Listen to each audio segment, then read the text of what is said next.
भाऊ, तुमचे आमदार अंतापूरकर राजीनामा दिलेला आहे आणि ते भाजपमध्ये प्रवेश करणार आहे.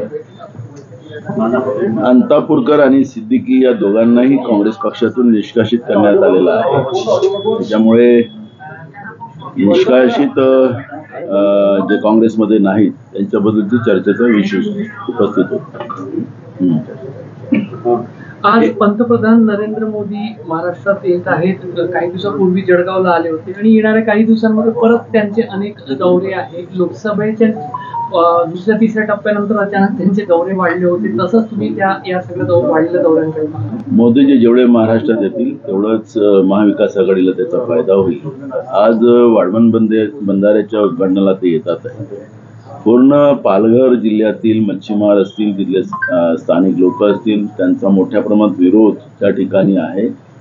पण पोलीस प्रशासनाच्या माध्यमातून या सगळ्या लोकांना नजरकैदेत ठेवल्यासारखी परिस्थिती आज आहे. आखरी प्रधानमंत्री आल्यानंतर जनतेच्या भावना समजून घेणं हे प्रधानमंत्र्यांची जबाबदारी आहे. पण नरेंद्र मोदींचा तो स्वभाव नाही.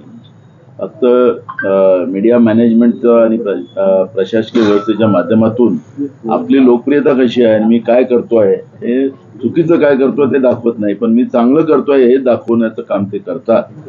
आज त्या ठिकाणी आमच्या महाविकास आघाडीच्या वतीनं नरेंद्र मोदी माफी मागो अशा पद्धतीचं त्या ठिकाणी छत्रपती शिवाजी महाराजांच्या छोट्या प्रतिमा हातात घेऊन स्थानिक तिथले लोक त्यांना परवा मालवणमध्ये झालेल्या घटनेच्या बाबत त्यांना जबाब विचारणार आहे. आज आपण पाहिलं असेल की नौदलाने सांगितलं की राज्य सरकारचाच त्याच्यामध्ये जास्त इन्व्हॉल्व होता आणि त्याच्यामुळे आमचा दोष नाही. कालपर्यंत राज्य सरकार सांगत होतं की नौदलांचं काम आहे, हे आमचं नाही. म्हणजे आज आता केंद्रातही त्यांचं सरकार आहे आणि राज्यातही त्यांचं सरकार असल्यानंतर महाराष्ट्राच्या दैवताचं छत्रपती शिवाजी महाराजांचा जो अवमान या सरकारने केलं हे माफीने चालणार नाही. आणि त्यावेळेसही पेशवे छत्रपती शिवाजी महाराजांचा अपमान करायचे, पण आता हे आम्ही सहन करणारी महाराष्ट्राची जनता, या सरकारने तातडीनं पाय उतार व्हावं हीच भूमिका आम्ही घेतलेली आहे. 1 तारखेला महाविकास आघाडीचं आम्ही एक मार्च काढतोय. तो हुतात्मा स्मारकापासून गेटवे ऑफ इंडियापर्यंत तिथं छत्रपती शिवाजी महाराजांचं जे स्मारक आहे तिथपर्यंत तो मार्च मी, शरद पवार साहेब, उद्धव ठाकरे साहेब आम्ही जाणार.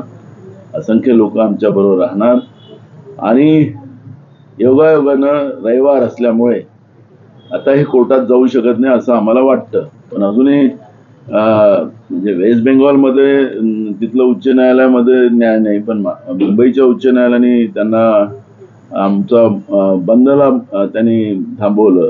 ठीक आहे, कोर्टाचा सन्मान आम्हाला करणं आमचा भाग आहे, कारण की आम्ही संविधानाला मानणारी लोक आहोत. पण जी काही परिस्थिती आज महाराष्ट्रामध्ये आहे, महिलांवर होणारे अत्याचार, शाळेतल्या मुली ह्या सुरक्षित नाही, हे सगळे प्रकरण आज महाराष्ट्रात चाललेलं आहे. आणि यांचा जो कमिशनखोरी जी आहे, यांचा जो भ्रष्टाचार आहे, तो भ्रष्टाचार इथपर्यंत गेला की महाराजांच्या प्रतिमेमध्ये सुद्धा हे कमिशनखोर निघाले आणि तिथंच महाराष्ट्राचा अवमान करण्याचं काम या लोकांनी केलं. उद्या 1 तारखेच्या मोर्चाला परमिशन मिळालं नाही पोलिसांची अशी माहिती आम्हाला नाकारली आहे.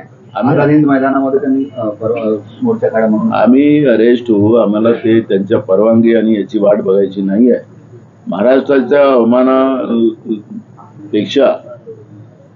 आणि महाराष्ट्राच्या स्वाभिमानाला महाराष्ट्राचं जे स्वाभिमान होतं छत्रपती शिवाजी महाराज, या अवमानकर्त्यांना आता सत्तेत बसू देणार नाही ही महाराष्ट्राच्या जनतेची भावना आहे. आणि त्याच्यामुळे पवार साहेब असतील, मी असेल, उद्धव साहेब असतील, आम्ही सगळेजण जे होईल त्याचं पाहू. पण आता यांना जशाचा तसा धडा शिकवणं या भ्रष्टाचारी सरकारला आणि कमिशनखोर सरकारला हे आम्ही ठरवलेलं आहे. पंतप्रधानांच्या दौऱ्यानिमित्त वर्षा गायकवाड यांना नजरकैदेत ठेवण्यात आलेलं पोलिसांनी बंदोबस्त. मी मगाशीच सांगितलं की नजरकैदेचं काम चाललेलं आहे. विरोधकांना नजरकैदेत ठेवतं हे तर त्या मोगलापेक्षाही वाईट आहे. आणि त्याच्यामुळे ही मोगली व्यवस्था जी आज राज्यामध्ये आणि देशामध्ये सत्तेच्या माध्यमातून निर्माण झालेली आहे, या मोगली व्यवस्थेला आता पुढच्या काळात जनता नजरकैदेत ठेवेल अशा पद्धतीची व्यवस्था केली जाईल. मंत्रिमंडळाच्या बैठकीमध्ये किंवा इतर ठिकाणी राष्ट्रवादी काँग्रेसच्या नेत्यांसोबत बसलं की नंतर ओकारी करावी लागतं असं